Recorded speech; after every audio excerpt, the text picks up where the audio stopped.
Atherosclerosis is the #1 killer in the entire world, and it is the underlying cause of heart attacks and strokes.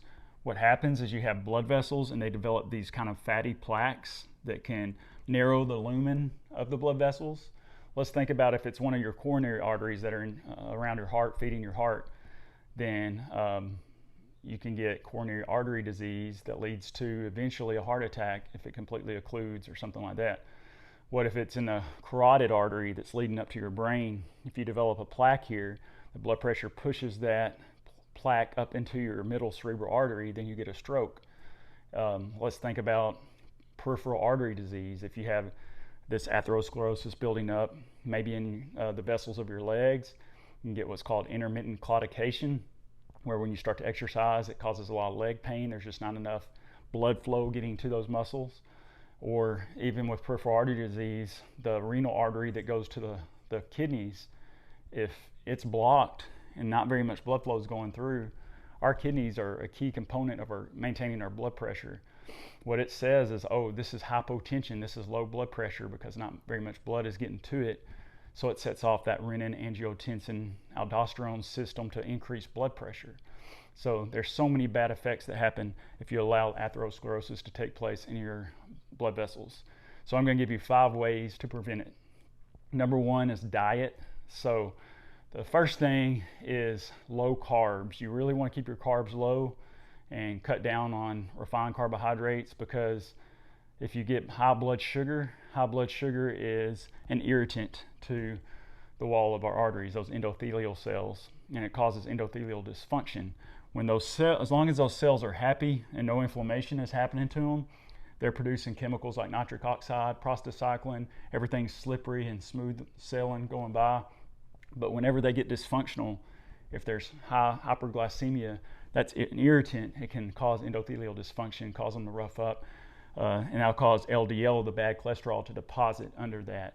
So maintaining a healthy blood glucose is huge, because glycated proteins, that's proteins that have glucose is attached to them. They just are like little shards of glass on the inner lining of our blood vessels. Also, you want to decrease saturated fats, so that's animal fats, solid at room temperature.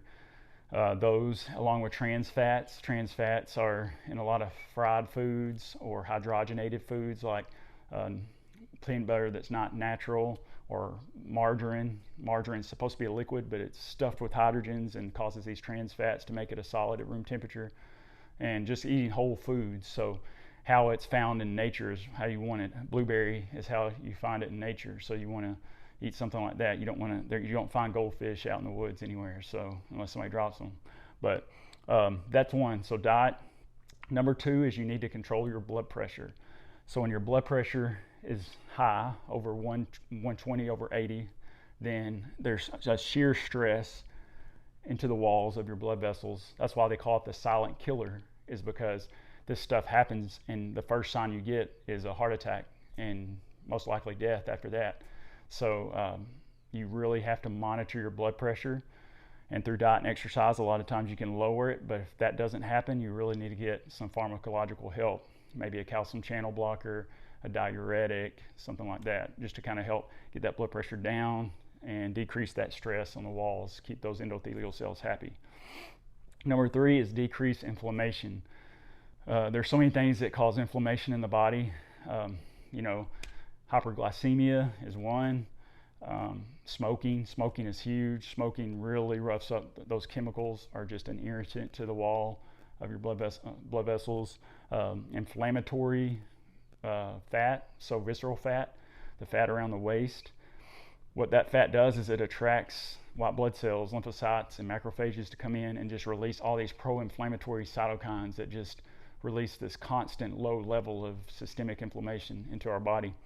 So really keeping a good waist to height ratio is huge, and also just decreasing carbohydrates again, getting adequate sleep, reducing stress, avoiding UV light, pollution, and stuff like that. So also there's 2 supplements I take that help with kind of get the body tipping towards the anti-inflammatory state. Reducing reactive oxygen species is you can either eat fish 2 times a week, a fatty fish like salmon mackerel, sardines, something like that. Or you can take DHA and EPA supplements. So these are the fish oil supplements, and that can help decrease inflammation. Turmeric is another one. The active ingredient is curcumin within the turmeric. I take 600 milligrams a day, and it's actually a COX-2 inhibitor, so it almost works like an NSAID, but also kind of has a positive effect on your blood flow. It also helps eliminate plaques in the brain that develop with Alzheimer's disease. So kind of has a lot of different things going on is the reason I use that, but one being it's anti-inflammatory. Number 3, that was 3. Number 4 is monitor and control your LDL cholesterol. Another way of looking at it is through ApoB, apolipoprotein B in the blood. So LDL and VLDL, very low density lipoproteins, kind of together make up that ApoB. So it's a really good marker. It's even better than the LDL, but also looking at triglycerides, you want to keep it under 150 milligrams per deciliter. You really want to keep it under 90 or 100 to be optimal, but the average or the normal value is 150. You want to keep your HDL levels up. HDL levels is more of a genetic situation, but exercise has shown to bump it a little bit. Some people will take niacin to try to get it up, high dose niacin, 500 milligrams or something like that. So the diet thing kind of plays back into this, but if diet doesn't work to get your LDL levels down, then you might need some statins. So the majority of our cholesterol, about 85 to 90% of our cholesterol, is produced in our liver, and a statin blocks that HMG-CoA reductase, so it'll prevent that cholesterol from being made in our liver, and it really brings down that LDL cholesterol.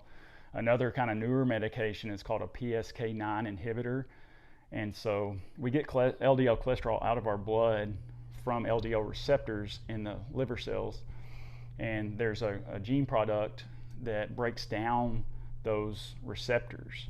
And so if you block that with a PCSK9 inhibitor, those receptors stay in the liver membrane and bring in more LDL, get it out of the blood. So that's another really good drug to help get the LDL levels down. 5 is exercise. It pops up in every wellness video, but the American Heart Association recommends about 75 minutes of vigorous exercise a week. So I'd like to do sprints and 150 minutes of moderate exercise. So something like, bicycle or walking or jogging, something like that, something that gets your heart rate up moderately. And then it's just important to screen things. So just getting an understanding of where you're at, where your blood vessels are at. I recently had a stroke screening done where they did an ultrasound over the carotid artery, especially right there where it bifurcates into the internal external carotid arteries where a lot of plaque builds up. I actually had some plaque on the right side, low levels on the left. But within that screening also, they put an ECG where they do the electrodes and look at your heart rhythm, just to make sure I didn't have atrial fibrillation. Because if you find out you have atrial fibrillation, you definitely want to get on something like apixaban, which is Eliquis, or Viroxaban, which is Xarelto, to really kind of be an anticoagulant. Because when that blood sits in your heart, it forms clots. Those clots push into the brain and cause a stroke. Really important to know if you have atrial fibrillation or not. And these are non-invasive, and there's no radiation in these tests. Another one I had done was the ankle brachial index, where they look at your blood pressure at your ankle and your arm, and they should be pretty close to the same. If it's lower in the leg, then that's a good sign you have peripheral artery disease, so you can see if you're getting good blood flow to the feet that way. Another one that has a little bit of radiation is called a CAC score. CAC score, it stands for coronary artery calcium score. And so it's basically some x-rays and stuff of the heart to see if there's plaque buildup in those coronary arteries. So that's 5 different ways to prevent atherosclerosis. And hopefully if you implement those, something else will get you, but it won't be atherosclerosis.